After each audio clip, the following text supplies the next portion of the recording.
It's a day in the life of us and David Platt. Psycho. Find out all this and more on Self-Evident Podcast.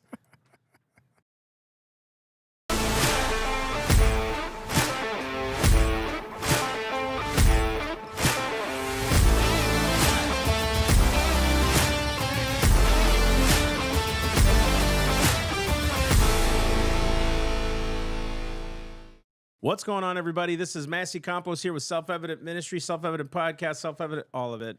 You got Massey, you got me, that guy. this guy. And it's unique. We're in a really tricky spot right now because we're trying to run this podcast, just he and I. And it's a little, you know, if you could see the setup, which I may even just pop a camera down, we may even show them here, how we're doing all this right now. It's pretty incredible stuff. But we've got a lot to do here, a lot to talk about. So go to theselfevidenttruth.com. You guys can find out more information about what we're doing, especially with the tours coming up here. I got to go to North Carolina tomorrow-ish, Thursday, and do some stuff out there. Then we come back and we do Tejas, which is fantastic. That's going to be fun.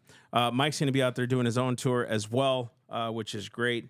And Mike, you can kind of add on comment on that. Yeah. So we will be out in Texas middle of September, which it is September. Great. That's awesome. But yeah, we will be out in Texas. We're going to be there for a couple of weeks, and it's going to be a lot of fun because the last Texas trip we took was a lot of fun, and we ended up getting requests of, hey, when can you guys come back? When can you come back? So we said, okay, September, why not?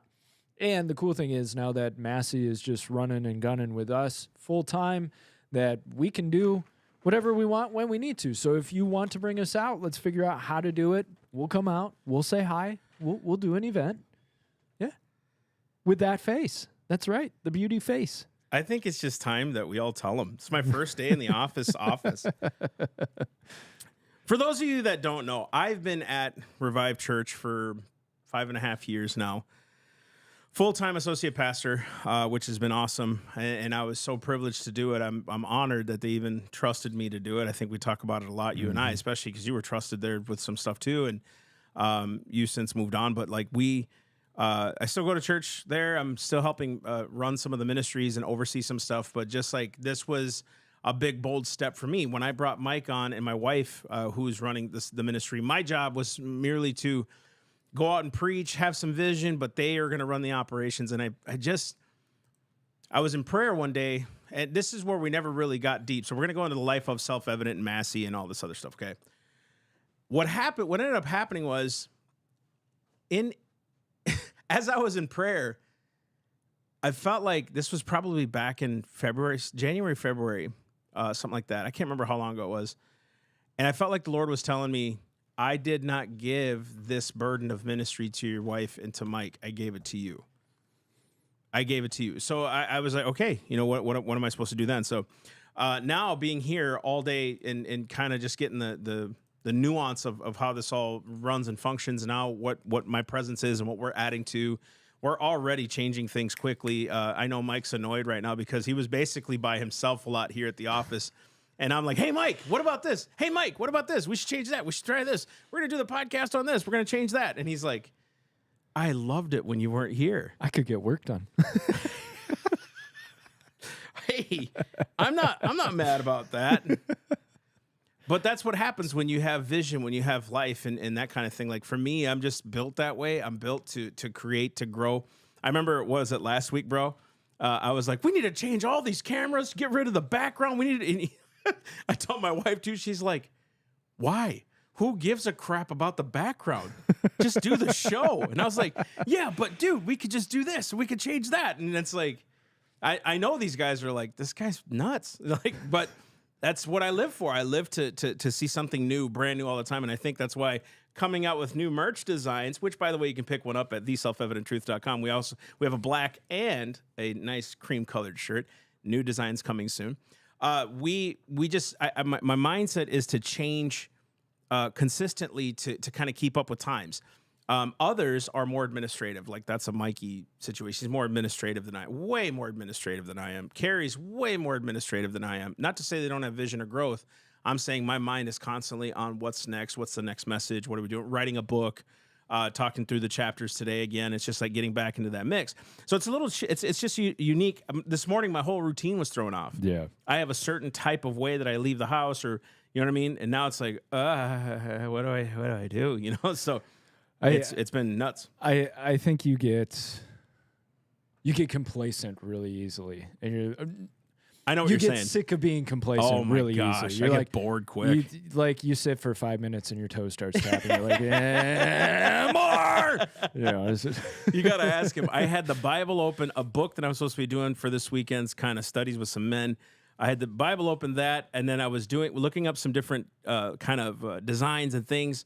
And then I had something else going on, and I said, this is kind of how I focus is I need 4 things at once so that my mind can like, okay, this, and this. And then all of a sudden an idea will pop up because I'm focused. And he's like, that's how you function. You function so quickly in your brain.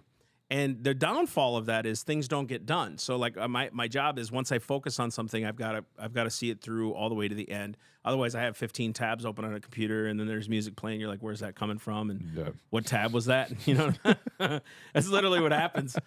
Right. Cause I was tapping my foot. I'm like, I got to get out of here. This place, you know, like I got to do something. So I will say, I calmed down a lot being at Revive. It was Monday. It was like a routine, not Monday, but routine. And here it's just setting that routine. You know, what are we doing? What's the meeting? You know, all that kind of stuff. I think that's a big part of it is getting used to the routine of what are we doing? You know, and kind of getting a grasp on, okay, this is what's going on. This is what's happening with this. This is how we're gonna run forward. So you know, it's first day jitters. First day, yeah. It's like, well, what else can we do? And I've got pictures everywhere. I got it because I took them off from the old office. I got to hang them up, and I don't know. It's just a day in the life, you know what I mean? It's quite a fun time. I'm so grateful that we're here. By the way, Saturday I went out on a ruck with you guys. You freaking liars! Whoa, wait a second. Whoa, I'm going to tell the story. No. I'm going to tell the story. I have control of the camera first. Hi, Tim. It was not me. So I get a text from a dear friend of mine, Brandon Pierce, and he goes, "Hey, we're doing a short 2-miler," and I was like, "That's cool, man. Yeah, let's go do it." He goes, "You've been walking, right?" Yeah, I've been walking. So I go out. Well, Seth broke it to you, right? First they said, yeah, let's do it. And then all of a sudden I go, that was Monday. Wednesday I come and Seth goes, you're doing the ruck, huh? And he started chuckling. Not because he thinks I'm overweight or anything. He was, you know, because I trust him better than that, Seth. I could totally see his face when you're like, oh, yeah, I'm going for the 2-mile walk. Seth's going, oh, so walk, then he goes, yeah, you know what a ruck is? I'm like, no. And he goes, it's like a 20, 40-pound vest, and you carry 20-pound dumbbells. And just went out there. I'm out. It went out? Yeah, mine just went out. Let me check the cords. But keep talking. Yeah, I'll try it. So the unique thing was, it might be just my headphones too. But so I show up to the ruck, and I'm like, okay, what am I doing? How am I doing this? What's going on?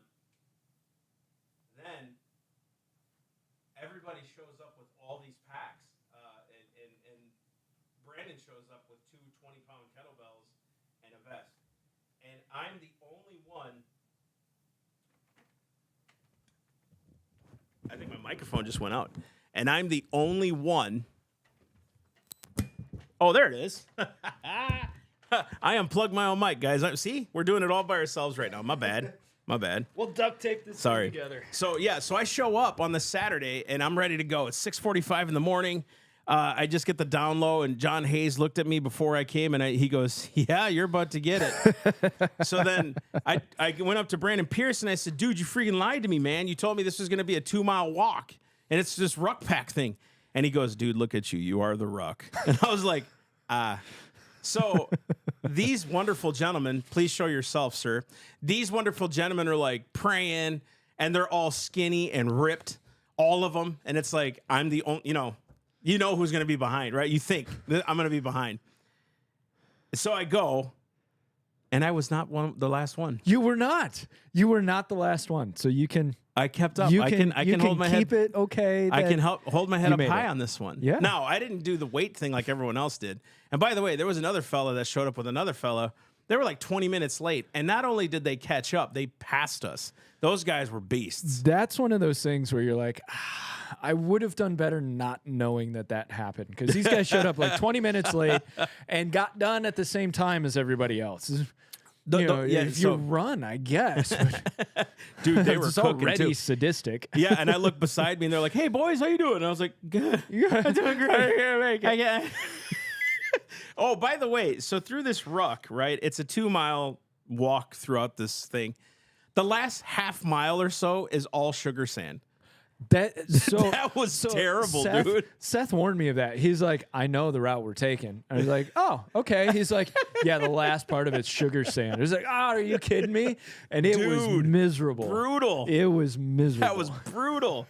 So, some of you don't know, I'm on a kind of a weight loss journey, right? And a friend of mine was so gracious. He's like, you've kind of been off and on one for a while, but you need to stick to this one. So I'm trying, which is so stupid because I'm eating actually really well. And yesterday I gained like 5 pounds, and it really frustrated me when I got on the scale. So I really wonder about water weight on that. Yeah, though. don't trust the scales. So trust your looseness, right? Like, look, I'm sitting down and it's actually loose. It used to be really tight around the chesticle area, and so now, here I am. So I survived the 2-mile ruck. I went to Brandon, almost punched him. I said thank you. Good. And then there was a Bible study after. It was really cool. But you do realize to punch him, you would have to like I would have to jump off the hood of the car. Brandon, stand right there. I need to hit you. What is it? Mike Tyson's knockout? The jump up? Anyway. So that happened, right? Now here comes, I packed out my office on Friday when no one was in the office because I didn't want the waterworks. I mean, being with a team like that for 5 years, again, day in the life is self-evident. So I've now exited that office coming into here. And so this morning, it was just kind of a cool, surreal moment of, okay, we started off with no office, right? I mean, and you were with us at almost the inception, but you were there with us. Yep. And so we didn't have any office. It was in the home office of my house. When we got this office, I didn't come in here. I was still over at the church. So now it's like, holy crap, we've been here 8 years, right? Tons of events all over the country. And now I get to actually go into the office that I have. Like, I've never actually really had an office here. So it's really cool. And that's my story. And I'm sticking to it. I had 4 hard-boiled eggs, some chicken salad, and that's that's it. And I daydreamed eating a Snicker bar. That probably added about 50 calories. Yeah, I know. To it, Right to the thighs. Yeah, it was straight there. Right to the thighs. Cellulite. I mean, can anyone relate to that? You just look at a candy bar and you gain 10 pounds. You're just like, I'm not even eating these things, but you just, Yeah. For me personally, it's been a very horrible journey. And meanwhile, look at you. Yeah. But honestly, you heifer. Bore. I was waiting for somebody to be like, are you kidding me? But I will say I do like ice cream. At the beginning of the year, found out, okay, gluten and dairy aren't really good for a medical condition I have. So it was like, okay, I got to cut this out. I've actually been off of that too. Hard. Dairy's been hard to kick because it's in everything. You know what I mean? And this kind of dairy, we all know, right? If you're watching this show, you're probably conspiracy theorists like us, as what the left calls us, or the right, whoever they call us this. Everything, all the RSBGHs and the BTs and the dairy's not dairy anymore. It's a bullpea. I don't know. Bull piss. It's just plastic. It's just at this point. It's just everything's plastic. Everything's soybeans. Yes, soybean plastic. Yeah, everything's it's got Botox in it. We don't know. We don't know. Everybody's walking around with their face like this. I read some article because of all the plastics. Young women actually, their hormones grow. They're quicker than back then. So 16 was kind of the age. Now it's like 12. Yeah, that they start to blossom and grow and to kind of get. So yeah, if you guys know about that, comment below. What do you guys think about all the plastics and RSBGHs and the? I don't know what I just said. All that, right? And then it grows your estrogen levels in men, which creates weak men, right? Yep. And I believe that happened. Just with all this. I stuff. Agree. So you look at the numbers, and testosterone levels are dropping. Year after year and all of that, totally. And then the fluoride in the water, and it basically don't eat or drink. That's really what you need to do. That's right. So kind of just showing you, and we'll probably do this more, kind of this day in the life of stuff, like what's been going on in our week, what you guys can pray for. What we really need prayer for is not just the events that we do, but the support that we need to continue to move forward. So please pray for that. If you guys want to pray for provision, also pray for our families. I mean, I know stepping into this more and more, the spiritual warfare is hitting pretty hard on both fronts with both of our families. So please pray for that as well. This Friday, we're probably going to talk about the corruption of the Republican Party and how corrupt it has become. And it's very hard for Christians. It's very hard for certain Christians to align with the Republican Party because of some of the corruption that's happening. We want to expose some of that. And hopefully, some say it can't be reformed. Some say it can be. I don't know. We're just going to give you the information that we know, that we see, that we research, and you guys make the decision. Do you guys want to stick with it or not? And I know that people will say that's divisive before an election. It's not. It's actually seeing what we can correct as we continue to move forward. So really, it's that. I think the big part of that, too, is this is the time to talk about it. Absolutely. Because everybody's thinking about it. Everybody's trying to figure out, okay, who are they going to vote for? Or everybody should vote for so-and-so and all of that. So I think this is the perfect time for all of us to start really discussing, what do you want out of your political party? Truth. And does that political party actually give you what you are requesting? And Christians have that added accountability of spiritual positions. Right. And some people think, oh, well, it doesn't matter. I just got to pick the lesser of two evils. In a sense, I get it. Like, at the end of the day, it's Kamala or Trump in this whole thing. But there is that conscience before God, and not making a conclusion on it, but we're going to talk about, hey, what are the issues with the Republican Party and how do you change that? That's right. Can you change that? Can you change it? And what has history shown us that can change? And sometimes it takes a firm hand from the Lord to do that too. Sometimes we need to go through those things. So we're going to talk a lot about that and more.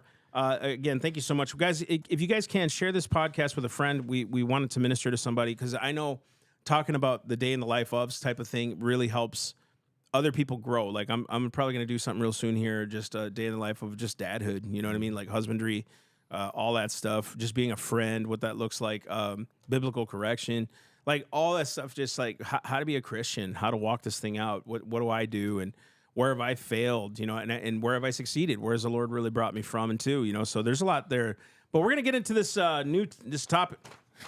Here we go. We're going to get into it. We're going to get into this David Platt guy, which I didn't know much about. So go ahead and square her up. David Platt, he's hyper evangelist. He's been known in the evangelism world, and he's kind of that lightning rod for controversy. And you're really for him or you're really against him. He wrote probably his most popular book is Radical. So he has this concept of, in order to actually live out your faith, you have to basically throw it all away and go out into the mission field. And I will say, I have heard the guy flat out with my own ears at an event he was speaking at be pretty extreme in terms of what he believes the expectation of American Christians should be, in the sense of you have to leave your home and go out into the world. Not even go to your friends and your neighbors in America, because he said everybody in America has already heard the gospel. They're all asleep. You've got to go out into the world to people who haven't heard the gospel. And he really works from this concept of that the blood is on your hands if you're not out in the world in other countries bringing the gospel to people who have never heard the gospel before. Now, we at Self-Evident, we have a bit different look at all of that, but this pertains specifically to immigration. And this clip is making its rounds on X, and I thought we would put our 2 cents in on this whole thing, because he's looking at it through his lens, and I gotta say I don't agree with his lens, but let's go ahead and watch the video. Let's see what happens. You guys be a judge. Problem when Christians in the United States are the most resistant to refugees in our communities.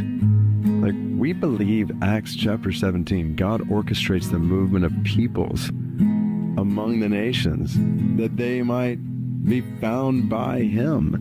And the way God has put in so many communities where we live, people from other places in the world, even from places specifically in the world that have little to no access to the gospel, where it's hard to get to those places, God's brought people from those places to our doorsteps, right outside where we live and where we work. So let's be intentional to love them with the love of Christ, to help them amidst all the challenges they're walking through, just as a picture of doing justice and loving mercy, loving our neighbors as ourselves. And as we do that, let's share the greatest news in the world with people from the nations that God has brought to our.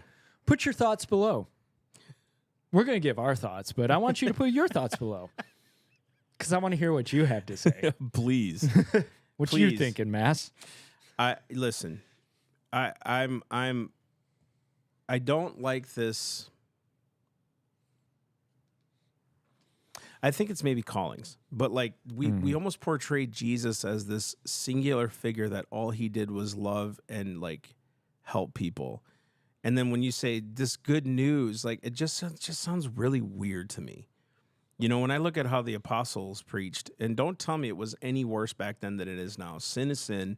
Dude, they busted a prostitute and a dude and put him out in the middle of the street. You don't see that being done today, okay? That kind of stuff just doesn't exist, right? As far as public shaming in that way. You saw a church that was corrupt, talking about the Pharisees. You saw... There's the similarities, the woman at the well with 5 husbands who was shamed, right? Like that stuff still exists. So you can't tell me times change. We just need to sensify the gospel. The bottom line is like, it's all about this weird, I don't know. To me, it is reaching the nations. Of course, but all of us have a different calling. I would go out and do missions. I think missions is fun. Why am I in America preaching to Americans? I dare say, even to our missions team, probably one of the harder mission fields is to preach to Americans because we think we got it all together. That to me is a calling. I don't care though. I don't care where you preach as long as you preach, right? And everybody's called to it. So I don't know. I want to read Rachel's comments because I think this is important. Rachel said, "When they start eating and murdering, I'm less inclined." Raping. I'm less inclined to love, need to protect ourselves with wisdom and discernment. We need to use wisdom and discernment as well. And I agree. And I'm going to put up this slide because there is some controversy behind Platt that kind of rounds this out, and then we'll get back to the immigration side of things. But look at this post by William Wolfe. Be David Platt. Write emotionally laden but unbiblical best-selling Christian book, guilt-tripping a generation of Christians into thinking faithfulness must mean being broke, missionary martyrs. Doesn't do it himself. Instead, pastors a megachurch in affluent, majority white Birmingham, Alabama suburb and draws a handsome salary. Become president of the largest missionary agency in the world, get even bigger salary. Run missionary agency poorly. Preach at major conferences. Use platform to go woke and preach against small rural white churches. Leave for another megachurch outside of D.C. in one of the wealthiest counties in the USA. Destroy and divide church with CRT. Buy $1.1 million house. Drive Range Rover. Don't live in border town or deal with cartel violence and human trafficking. Now to a scripture to guilt Christians into accepting national suicide through mass illegal immigration. Still be an evangelical celebrity. To not that many though, you know what I mean? Like I think now nobody's gonna. I'm not dissing him on his salary and what. I don't care about that stuff. That and if some of you do, go ahead and comment below. But like a workman is worthy of his hire. If the dude's growing something, pay him. Right. You know what I mean? I don't really care. I know my salary and it ain't like that. I ain't driving no Range Rover. As a matter of fact, I love my little '98 Lexus, but. Even if I had a truck or anything that like someone blessed me with or whatever, like someone blessed me with a motorcycle, you know what I mean? Like that blessed me with it, you know? It just like that kind of stuff doesn't bother me.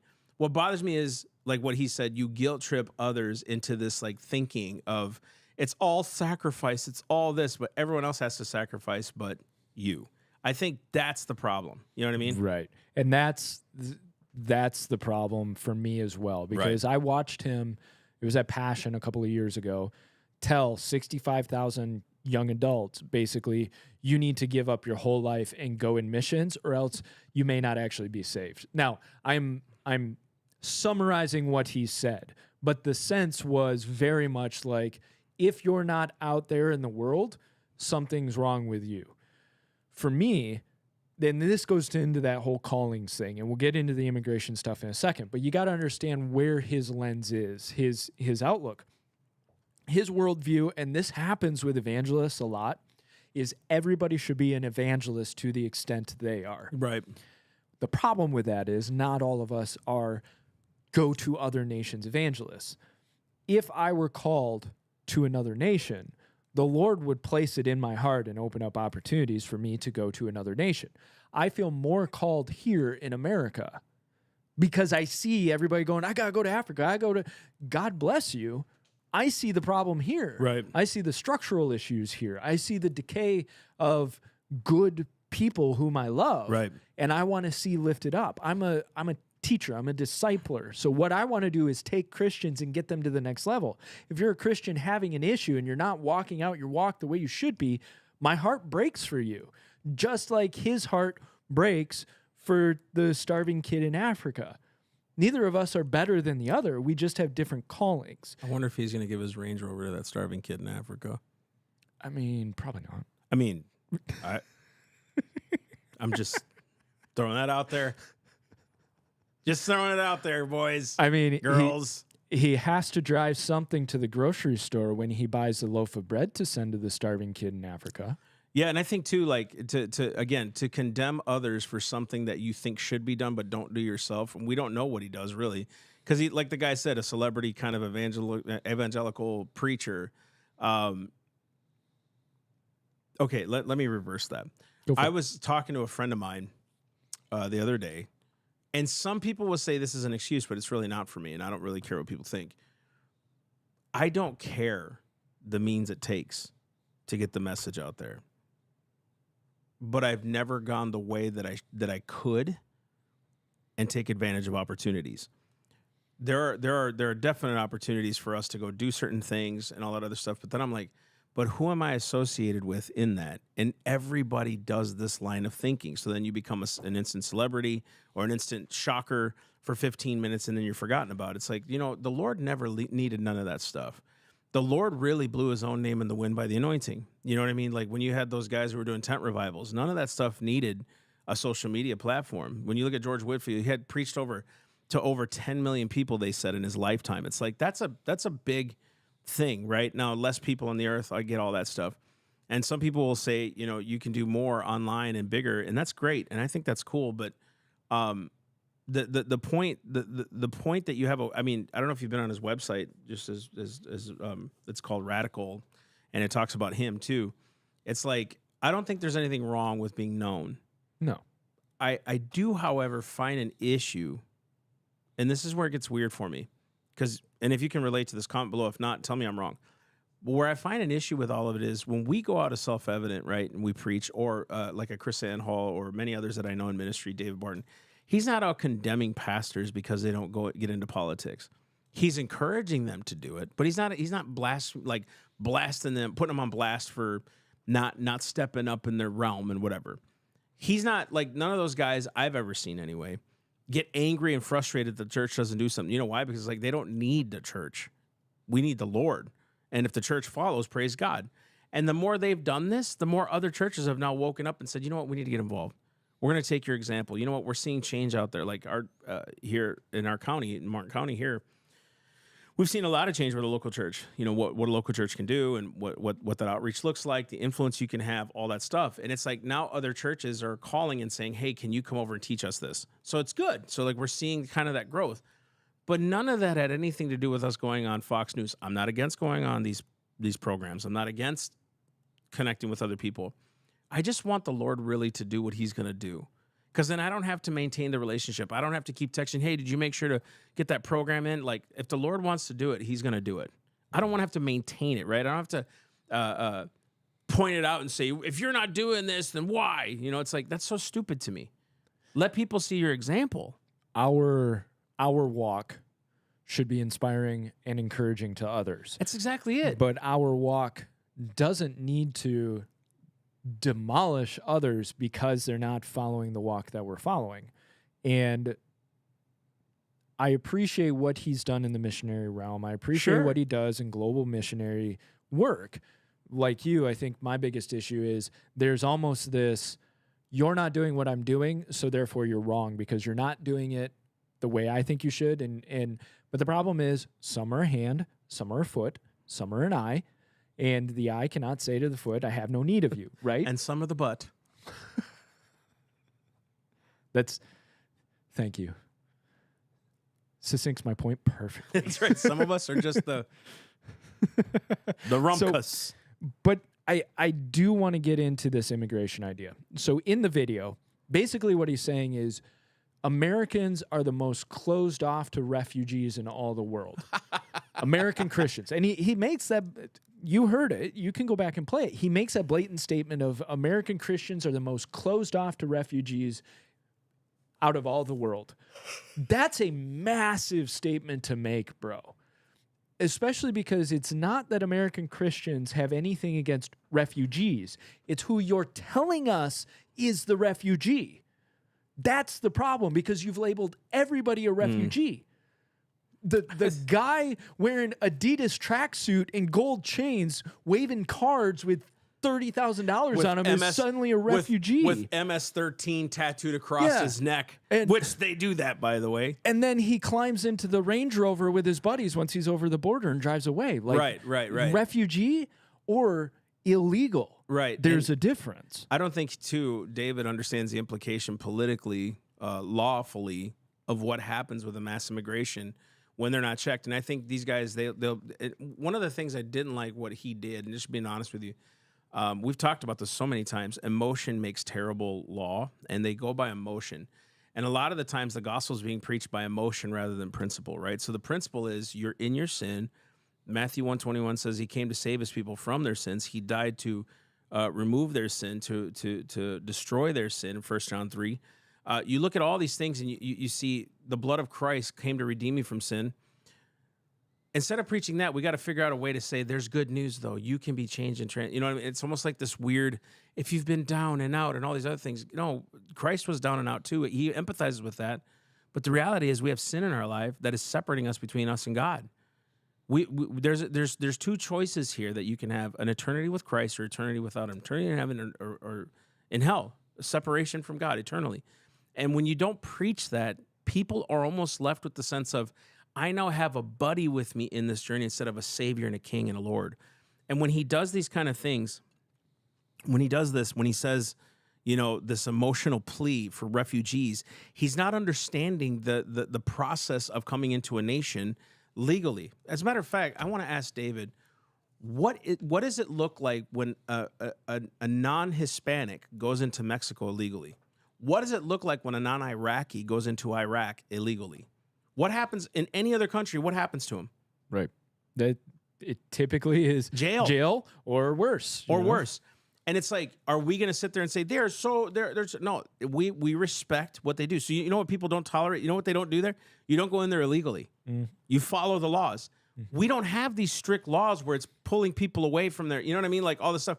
And by the way, if you look at any statistic, before all this mass immigration stuff started happening, maybe 8-10 years ago, there was like some 10, 20,000 a month coming in. So to say we don't want refugees and immigrants is a blatant lie, number one. It's an emotional plea, number two. Number three, it's going to grow his coffers. He can say that stuff, and guess what? Donations will pile in. But I want to ask this. How many people do you house that are refugees? And that's something that a lot of people are asking is like, wait a second. You don't live near where all these people are flooding over the border. You don't house them in your own house. You're pouring money into missions across the world. So you're telling us that we have to open our neighborhoods and our homes to whoever because love of Jesus. There's an issue with that because that's, to me, that's the Pharisee putting the double burden on and making somebody a double son of hell, right? So this twofold son of hell. Because what you're doing is you're saying, no, you need to take them all in and you need to do what I'm telling you about how to love them because that's what Jesus wants you to do. Yeah. As opposed to No, what is the Lord telling me to do in this situation? That's right. And I think, too, for him to say refugees need to come in, he doesn't understand politically how that's affecting the taxpayer. He doesn't understand politically how that's affecting a geosphere. He doesn't understand how that's affecting a city, what housing needs to happen. He does not understand that people that come into certain areas can destroy that area by all their violence and stupidity. It's really unique, right, to talk about this, because not every migrant is a bad person. You'd be an idiot to even stand on that side, right? I will say every migrant that does it illegally is a lawbreaker and deserves punishment and justice, because that's, Your first step across the border Yeah. is breaking a law. that's breaking the law. You're illegal. You're a criminal. It's a criminal. That's a criminal act, right?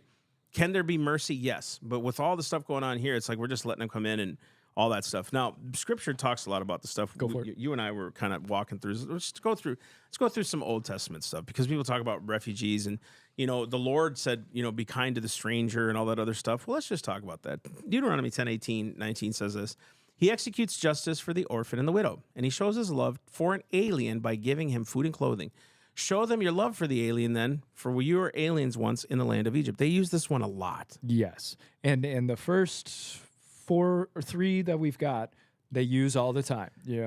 Zechariah 7:9-10. Thus says the Lord of hosts, dispense true justice and practice kindness and compassion each to his brother.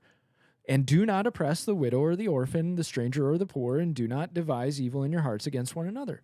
Oh, you love the foreigner, love the alien. Yes. Makes sense. Leviticus 19:33-34. When a stranger resides with you in your land, you shall do him no wrong. The stranger who resides with you shall be to you as the native among you. You shall love him as yourself, for you are aliens in the land of Egypt. I am the Lord your God. Makes sense. And what people will tend to do in this whole process, see, Scripture wanted the Israelites to just love everybody. God wanted them to just bring everybody in and love them the same as they are. Yeah. They're omitting some heavy parts of Scripture, though. So let's go to Leviticus 24:22, because we don't talk about this. There shall be one standard for you. It shall be the stance for the stranger as well as the native, for Preach. I am the Lord your God. That's what we don't work with, is there is one standard, one set of laws. Everybody gets treated equal. So crazy, because he says in Deuteronomy and all these other places, teach them the ways of the Lord when they're strangers. Ooh, Bring them in and let them assimilate with you. They got to know the culture, right? Listen, to allow people to come in and not teach them the standards is counterintuitive to what he told many of the leaders of the day, like David and them, when he says, don't bring in their foreign gods. When you marry, don't bring in their foreigners. The foreign gods, because they're not going to serve me. And then guess what? It'll overtake you, and then you're going to serve them. And that's what happened to Solomon. He marries all these chicks and has all these concubines and ends up serving all their gods. Dude, he got so freaking confused. He was serving the god of Ashtaroth, which was like the fertility goddess, and they were sacrificing their babies to Molech. That's how confused he was. So then we're letting all these people in with their own belief systems, the way their old cultures are. It's like letting Californians move over to Texas because of how bad California was, and still letting them vote the way that they were doing before. That destroyed California. I think I showed you that picture of the Hindu monkey god statue that got erected in Texas. And it's like the 3rd largest statue in America or something now, just recently. Exactly to your point. And some of you may find this very offensive, but is it something where in a land, in a culture, in a civilization, a certain belief system set, do you let anything and everything run rampant over your civilization? I mean, we're watching it in the UK right now. And of course, people are like, oh, you're xenophobic and you're a white nationalist. Yeah. Spare me, okay? Go ahead, say whatever you want. But you're watching it in the UK in real time. And guess what? The government in the UK is protecting the foreigner. So now, and they're even, what's his name? Keir Starmer. They're calling him two-tier Keir because it's a two-tier justice system. The natives recognize, if I get in trouble, I'm going to jail for a couple of years. If he gets in trouble, suspended sentence, he's not going to have to do it. And that's this attitude, I think, that David Platt is coming with, this lens, is very dangerous, because what it does is it's the noble savage. It's the white superiority complex in play. And notice, he destroyed a church with CRT. So he already sees things through this, the others are greater than I am lens.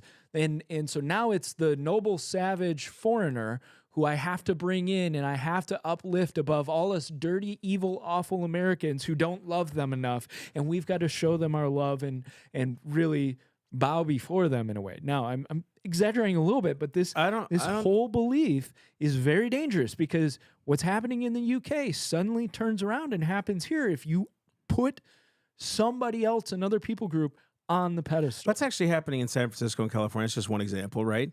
Where you can steal up to $1,000, but the person literally who's actually done their work, worked hard, has to pay $1,000 for all the stuff that he buys. Or if you remember the bailouts in 08, 09, where it hurt all the ones, like they helped the ones who couldn't pay their bills, but the ones who did pay their bills, they didn't get any help.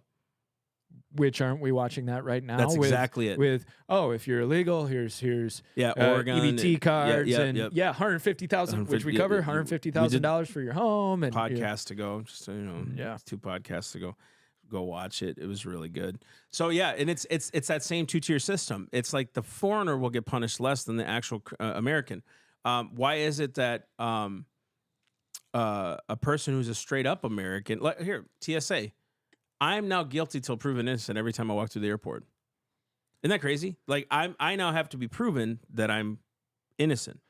Here's a question. Instead of innocent till proven guilty. Why are you not given a free airline ticket to any city that you want to go to? That's a great question. I mean, it's happening to them. They're getting flown where they want to go. And can we squash this whole, border crossings are down and all of that and lowest ever? Way. You know what they're doing? They're flying them into ports of entry. So they don't count on that whole crossing open borders thing. So then they can say, our numbers are better than Trump's. Because you're paying their way in. That's right. There's a difference. Right. And it's actually, okay, first off, you're proving that it can be done that way. You're proving that it can be done through the port of entry. Thank you. Efficiently, too, right? And then they give you a card and give you airline tickets and assistance and welfare. That's the other problem, is that we're doing all this for the foreigner. And I keep thinking about all these people. Like, I am not for government welfare assistance. I think that's all illegal to me. I don't think the federal government should be involved in that because you know what happens then? You know what we start thinking?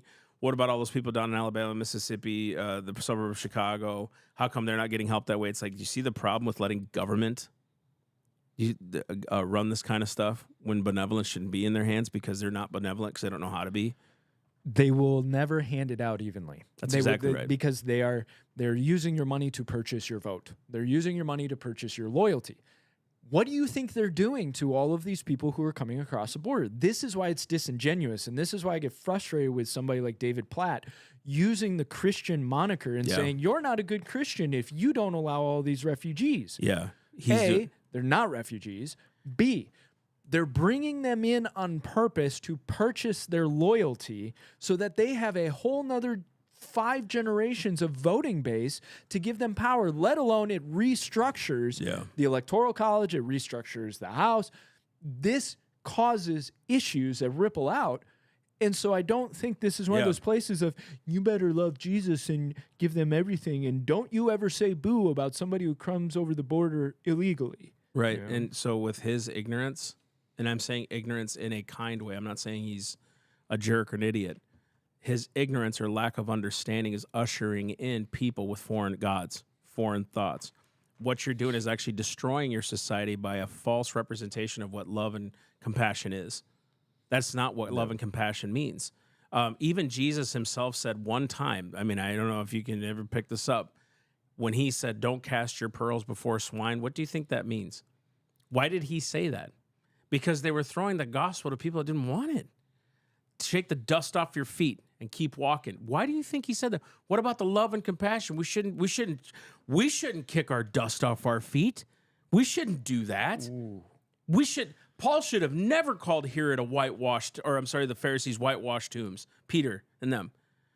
He should have never said that to Herod. John the Baptist should have never rebuked Herod for being an adulterer. Because love and compassion, bro, you can't say anything bad about anybody. So Christ shouldn't have overturned the tables then in the market, in the temple. because he was not showing love and compassion. That's exactly right. He was so Christ against flipping. them. So Christ flipping tables was bad. Yeah. Okay. Yep. So let's just go with it. Let's go with the God of the Old Testament. Man, when they went into a city, bro, it was like They cleaned house. they cleaned house, right?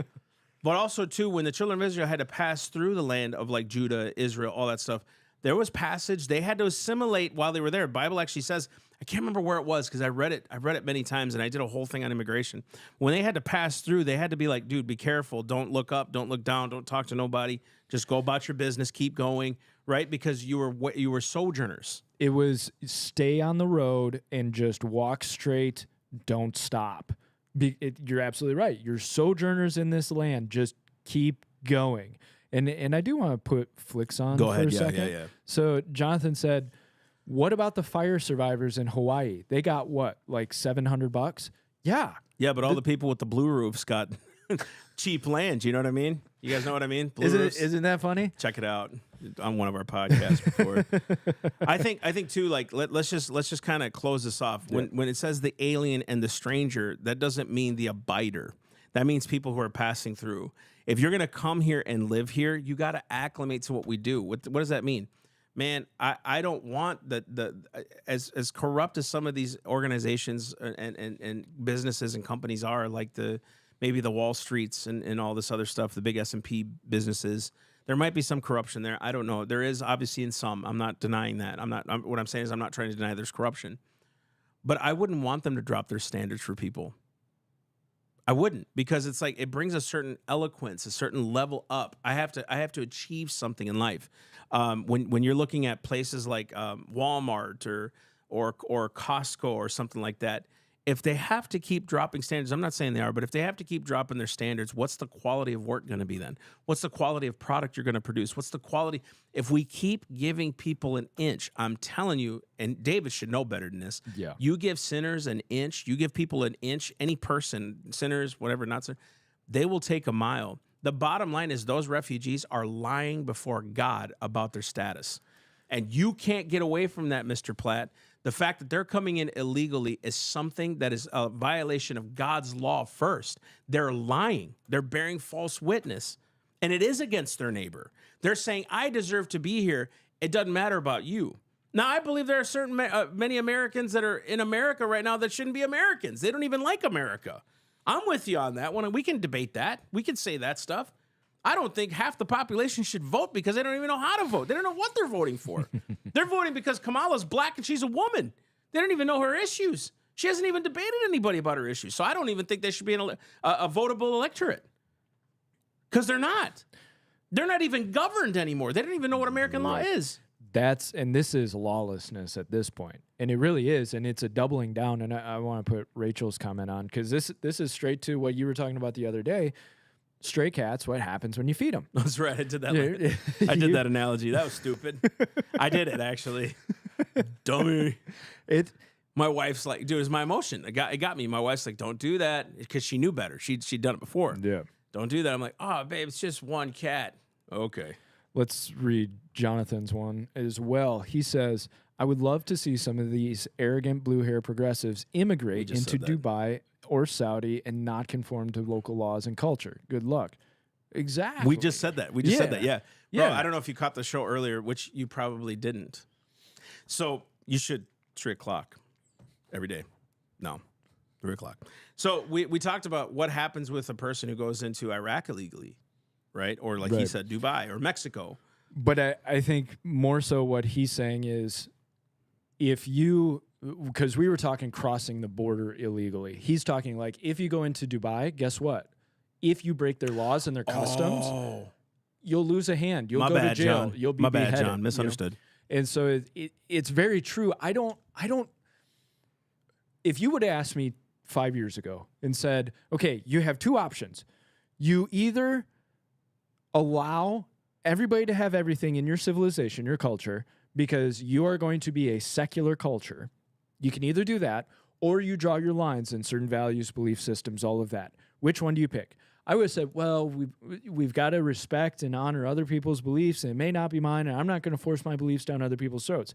I'm not so sure I take that line anymore, because what happens is a stronger culture comes in to fill the void. Right. And you're watching it in the UK. 100%. And if you look at a place like Saudi Arabia or Dubai or whatever, isn't it funny that weaker progressives, they don't get a stronghold in those nations. They don't get their chance That's good. in those nations. That's good. Yeah. That's good. Yeah, no. And you're right. They don't have an open way of doing their own thing in that country. No. Whereas America does, in a sense, right? But we don't even uphold state law really anymore. And every governor should be irate with what the federal government's allowing to happen. They should be like, dude, no, I have to worry about the citizens of my state. These people aren't citizens. They haven't been assimilated. They don't even know half my state doesn't even know what the state constitution says. Now we're letting people who are straight up from a foreign country, they're fleeing. We don't know what they're fleeing from or for or what and why. And you're letting dude, I don't know. I'd be like, bruh. I'd build a wall around my own state. Shoot, dude. Well, that's okay. Kamala says she's going to build a wall now, so she's just regurgitating Trump's policies. Pandering. So yeah. Yeah. She's going to stop illegal immigration because she cares about the border. Oh, you know what she's gonna do, guys? This is why we need to vote for her. She's gonna help drop prices. You know what else she's gonna do? She's gonna help drop inflation. You know what else she's going to do? She's going to silence you on free speech platforms. Yeah, anyway. So I think to round this all out, David Platt is stupid. I'm kidding. Do you know what I love? Is now the transcript. That's a joke, guys. The transcript will have me saying that. It's a joke. But we love. He swings into love. He swings into that love side. We swing more into the justice side. But I think the problem is when you don't draw your lines, when you don't draw your boundaries, you're casting your pearl before swine. I think that's not compassion. That's actually astute how you said that. Yeah. That's not compassion any longer. That's actually destruction against justice. Yes, and I will say, like, if we as Christians are encouraging people from other nations to break our own nation's laws, are we not leading them into sin? Are we not tempting them into breaking law and therefore sinning? If we're allowing illegals to break the law and continuously praise those who break the law, you're only telling other people it's okay to break the law. You're now encouraging them to sin. You're doing no better than the Pharisees did. That's what the Pharisees were doing. Some can sin, some can't, but they omitted the weightier matters of the law. Jesus said, justice, mercy, faith. They omitted those things, just like our government is right now, which they shouldn't be, right? So you allowing sin to run rampant is teaching others to sin. And dude, I'm telling you, there's something about this, and I'm glad you said that, because I just want to say this. I want to guys, share this video if it's, please share, because we love. That's right. Love without justice is manipulation and lie. Please share this video with your friends. We wanted to minister to them and to hopefully bring some answers for them. Hopefully it helps sway their opinions in a sense that it brings them more education. But the idea of having a millstone around your neck because you led little ones astray, because you allowed sin to run rampant in the country, because it was on your watch, church, especially church, government. I don't even care. Like, I'll stand against government, but I'm not worried about them so much as the church. I'm more worried about the judgment that's coming on the church from on the last days, because we're in the last days.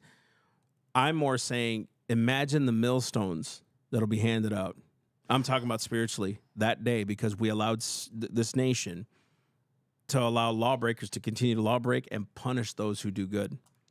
So we punish the guy who has a gun because he stopped a shooter, and now that shooter, or the person who got shot, can sue the guy who shot him because he hurt him, but they're not going to do anything to the guy who broke into his house. That's just, oh my gosh. And this is Isaiah 10, this is Isaiah all over again, right? And really, I think us as believers, don't think you don't have a voice. Like, I hear this a lot, like, man, I don't have any followers, I don't have this. Don't think you don't have a voice, because I promise you, the people you preach to the loudest, they're listening. And one day they're going to realize and open their eyes and go, dang, they were right. She was right. He was right. And then at that point, you could say, now you have another in the fight. They're willing to go at it again. I encourage you guys to watch this movie called The Road to Freedom by, it was a kind of a biography, but like a kind of Hollywood, but it was a really good one. James Earl Jones plays Dr. Brennan Johns, and it's on VHS. I think it might be on DVD too. I don't think it's on like Amazon or Prime or anything. But if you guys ever get a chance to watch that video, you'll see blacks who are like against this preacher, preaching against all the crap that was going on against blacks. And then all of a sudden, slowly but surely, you saw the blacks kind of go on his side. And then once they crossed the line, they were like, I'll do anything. We need to stop this mess. And you saw their heart being converted, right? And it was so cool to watch. And many of them died in this pursuit. But just the courage of this dude, that when nobody accepted his teachings, he kept doing it. So like it may be just you continuing to preach a voice in the wilderness like John the Baptist was, leading the way. So don't be discouraged because you don't have a huge following. I don't care if we have a huge following or not. We're going to keep preaching the gospel. And people seem to keep supporting it. So thank you for your donations. You want to be a sponsor? Seriously, be a torchbearer. Go online, theselfevidenttruth.com. You guys can be a monthly sponsor and help support our ministry. You guys want to donate once from your business or one-time donations or 2 times a year or at the year end, whatever, let us know, man. We'd love to receive your help because that's what keeps us going. We love you. And that's right, John. Okay, OG John, torchbearer. He's OG. Yes, he's one of the originals.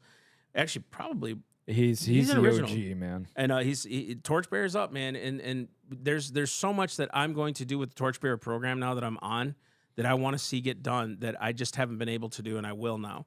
And Mike too, and Carrie, and just what we want to bring to you guys, just because you're so special to pray for us, to so into us and stuff. That's so awesome, and we can't do this without you guys. We just bless you and love you. Amen. All right, it's so bass backwards.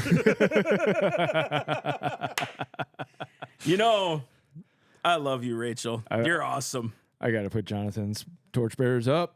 Absolutely. And one of the things that we do want to do, and now that I've got Massey in the office, I can get him going on this, is what? Added content for them. Yes. For our torchbearers. Yes. Now we can finally bring out added content and extra stuff, and we did all that. 2 years ago, I did a shirt for the torchbearers. We never got them out. So we want to do that too, and just have some swag for you guys. So thank you.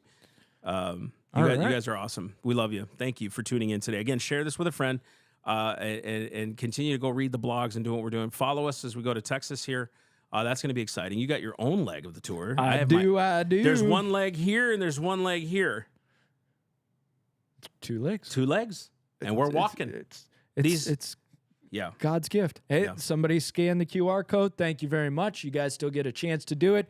I'm going to shut this off, but you can still QR code. Go for it. You got a chance.